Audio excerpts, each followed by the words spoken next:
Hello, my name is Mark Bennison and I'm introducing to you the BSc in Games Development, an overview from the University of Sunderland. So, what is games development? What is it that we do? Is it development? Is it design? Well, I can tell you it's the computer science, digital tech element of games development. We are not an arts and design course, though we will touch on elements of the creative influences. It's just you will not be assessed on your ability to draw or any of your art skills. We are software development with a games flavour.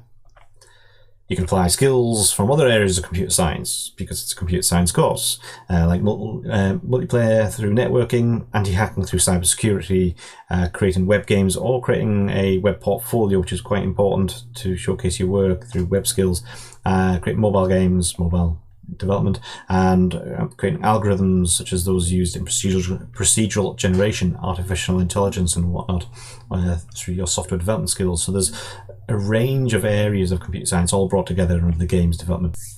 Tools and languages, you're looking at programming in C# predominantly because we use the Unity game engine with Visual Studio. You'll touch on a bit of C++, which to be fair is a very important language to learn for the games industry, and you look at things like Python for machine learning and artificial intelligence, as it is heavily used in those areas. You will get an appreciation for asset creation and in particular getting those assets into games, but we will look at Autodesk's 3ds Max or Maya, and you'll have the opportunity to use Blender if you prefer. All those software packages are available in the university, and Blender's free at home. The other two are free to students. Why do we use Unity so much? Because we do use it a lot. Well, basically because it makes lots of good games. Lots of people have used it quite effectively. Here's a show of a lot of those games that have been made in the Unity engine. We do have PlayStation development kits, and as long as you sign non-disclosure agreements, you can use them to make PlayStation games.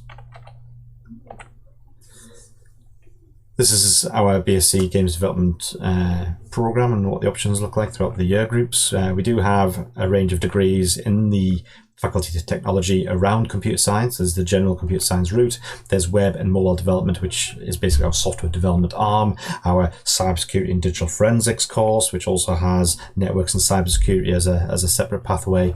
And then we have a business technology pathway, which is basically data science. In addition to, of course, games development, which is us. There is an animation and games art course in the Faculty of Arts and Creative Industries. Not the scope of this discussion, but you can have a look on the website for that.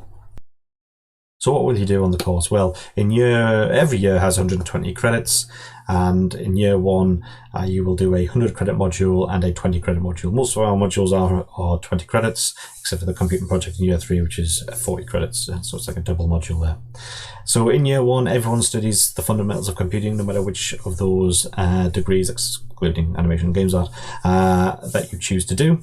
The fundamentals includes elements from all those areas. You'll do general computer science, you'll do a lot of software development, including web development. You will look at networks in particular. So it's the fundamentals that are required for the games industry and for every other computer science course. You will have the opportunity to, you will have to do a mini project, and you will have the opportunity to make that a games project. So you can make a game as part of that. If you're doing the games development degree, you will also have the flavoured module, an introduction to games development as well.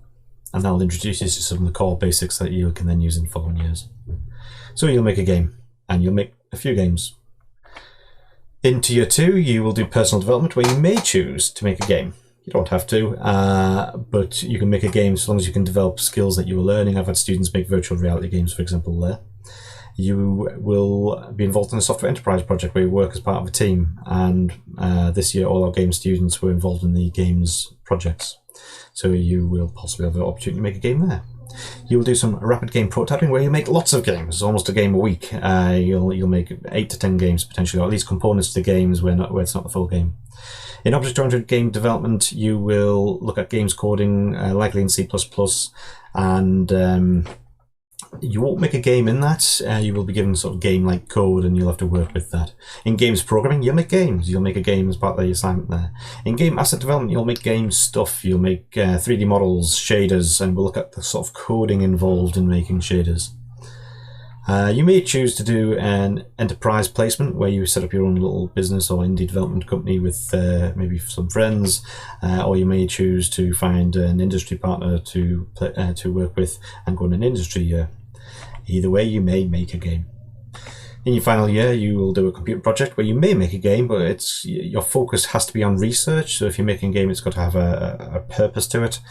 You will do game platform programming, where we'll look at platforms, consoles, and things, where you'll make some games. The game portfolio will make a game showpiece. Artificial intelligence, you won't directly make a game, but you may make a component to a game, because it's artificial intelligence and it's machine learning. It doesn't have to be games focused. And your optional module is either Android development, user design, or software enterprise, and it may not be quite as games focused there, depends on how the assignments will roll out. Some of our students are involved in an esports group where they compete nationally. You will have the opportunity to join that if you so choose. There's lots of clubs and things you can join at the university. We run the Global Game Jam every year in January, and we get involved in other game jams like the Ludum Dare. These are opportunities for students to make games, either as a group or as individuals. If you'd like to see some of the work students have produced, stay tuned, and they'll be linked in the description too. That's all from me. Thank you very much. I'll be linking a few videos, and you'll be able to subscribe if you'd like to see future work produced by students. Thanks very much.